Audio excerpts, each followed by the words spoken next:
Alright, so today we're working on the 97 Aston Martin DB7. This one we were working on trying to figure out a no start issue. So we've had this car for quite a while. In the time we've had it, the driver's door stopped working from the outside. Works fine from the inside, not from the outside. Worked perfect one day, nothing the next. Figured it either broke the back of the door handle off where it goes to the latch rod, or one of the fasteners came off. But that wasn't actually the issue. Once we got into it, started checking out everything was still intact, everything moved. Could not figure out what its actual problem was. Essentially turns out it was just out of adjustment. Why it was such a broad issue to work perfect one day and not the next, not really sure. Kind of odd. But one easy way to do it, always make sure that you clean and lubricate your latch, especially through time and everything, how old these cars are getting. When they're lubricated, obviously they attract dirt and dust that gets in there and inhibits a lot of the mechanisms that have to move, because everything in here moves a very slight amount, and any type of dirt buildup in there will obviously make it not work properly. So this one I went ahead and cleaned it out, even though it still looks dirty as hell. And we're going to go ahead and lube it up since we figured out its actual issue. And this one, it is quite simple to adjust. If you're able to see up in there, right here, that is the fastener. So I have to attach that one. But this is the door handle rod that goes to the pivot mechanism that actually engages the latch itself. So from the factory, they're supposed to have a supposed 4mm gap between where that link rod hits against the latch. So I don't know if just not all of them are supposed to have that, or it's just an issue of this one just being worn from age. But when we adjusted this one, I actually made it to where it has no gap. It had about a 1/4 inch of gap before I started. And then through working it out, totally removing that gap completely is what makes this door work the best without it having any catch or anything like that. So you might have to adjust yours a little bit and see where it's happiest. It's pretty easy to tell on yours if it hasn't had the issue yet of not opening. So you can feel against your handle, and you feel when you start to slightly pull up on it, this one has immediate resistance. And I'll show you on the passenger side. This one still works just fine, but you can tell that it has the gap. And when you go to lift up on it, you can feel it moves about that much before it actually starts engaging that link rod in there. So that's the gap that they have preset, and then you're able to adjust that. So we might end up tightening that one up just a little bit just to make sure it doesn't start to hurt that latch on that side. But as you can see, this side works perfectly now. But that rod, this snaps into the bottom of that link there that pivots on the door. I know it's really difficult to see, but right there is the link rod. You can see the nut where it has a stud right there where it pivots back and forth on. Anyways, so if you undo this little clip that's on there, that just latches up on there to keep that rod in there. You're able to slip that rod out. Show you. There you go.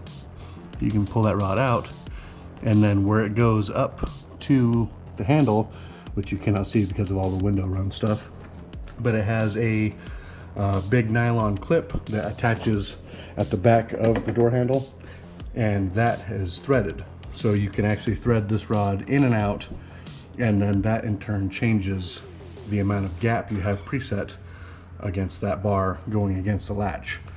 So we were able to adjust that. Like I said, I adjusted it where it had zero gap, just where it's barely touching it before you move the handle at all. And then we also did adjust the door striker just a little bit. It was a little bit high and going against the top of the latch here. So adjusting that, you can go, just move it in real small increments. I mean, we moved this one barely, like not even a 1/16 of an inch. and then getting that where it sits prime for the latch. You'll be able to feel it opening and closing the door. See, making sure it's not dragging too much on the bottom or the top. You want it to be in that optimal space. You will also want to check your door striker, because a lot of them through time they start getting wore down really bad. And this one, kind of hard to tell in the video, it has marks on it, but this one is actually in almost perfect condition. But a lot of them will start to get real hard drag marks in there, and that will make the life for the door latch very difficult, because it's going to have a lot of extra play there. So if you have an issue like that, it is best to replace your door striker, but just something to be aware of when you're messing with yours. So this is primarily for the Aston Martin DB7s. A lot of the Jaguars of the same generation use this same latch setup, so you can use that there. And then almost any vehicle, you're usually able to adjust the latch rods. So something you might be aware of there. But I will get this one put back together. Hard to do single-handed.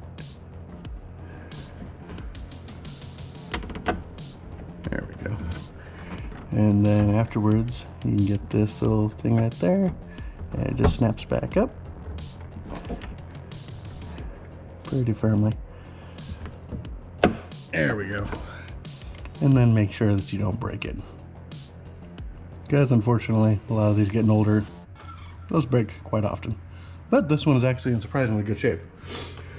So now we can go ahead and put this door back together. Alright, now we have everything back together on the car.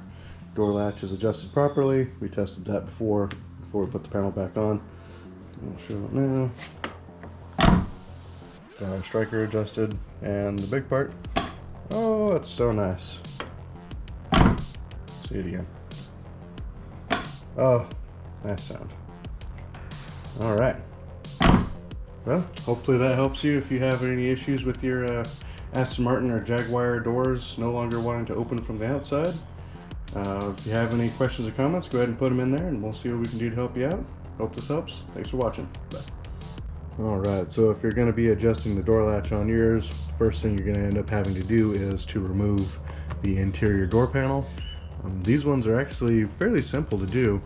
You have one screw that goes right here, right there in the main interior release handle. Get that screw out, this whole cup slides out. You'll have one screw that goes down here in the cup holder.